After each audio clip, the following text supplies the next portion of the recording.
Now, Angle viewers, you were years ahead of the curve, but now the whole world knows that they lied about Joe Biden's brain and they lied about the COVID vax risks. A new report from Senator Ron Johnson reveals that the Biden administration knew early on about all these risks, but downplayed large reports of myokarditis, particularly among young people who got the COVID jab. The Biden White House knew about it as early as Feb 2021, and in May of that year, HHS even considered issuing a formal warning, but ultimately to the vaccine labels. What about the safety of the Moderna? There was no incidence of myokarditis or multi-system inflammatory syndrome of children. It's a safe vaccine. Of course, with the mRNA, there's a very, very, very low risk, particularly in young men, of getting a myokarditis. Was this purposeful deception in your view?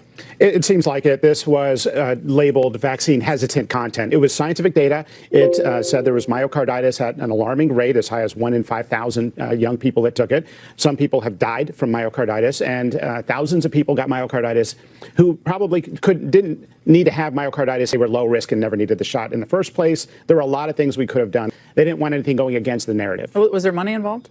I don't know. There was just a strong culture, and nobody was allowed to swim up current. Nobody was allowed to really speak up. And so here was hard scientific data they chose not to disclose until long after they, should have. And so as a result, there was some preventable harm. Is there any reason, looking back on this, that healthy adults needed the COVID vaccine? We have not gotten full elucidation of the risks of these mRNA vaccines.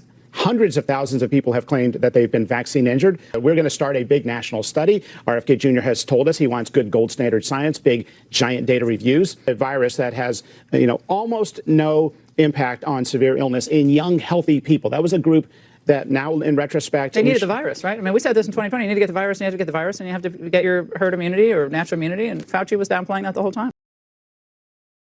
The COVID vaccine recommendation is at the CDC, but we are not approving the COVID boosters for young, healthy people who are not high risk or over 65, unless there's clinical data first.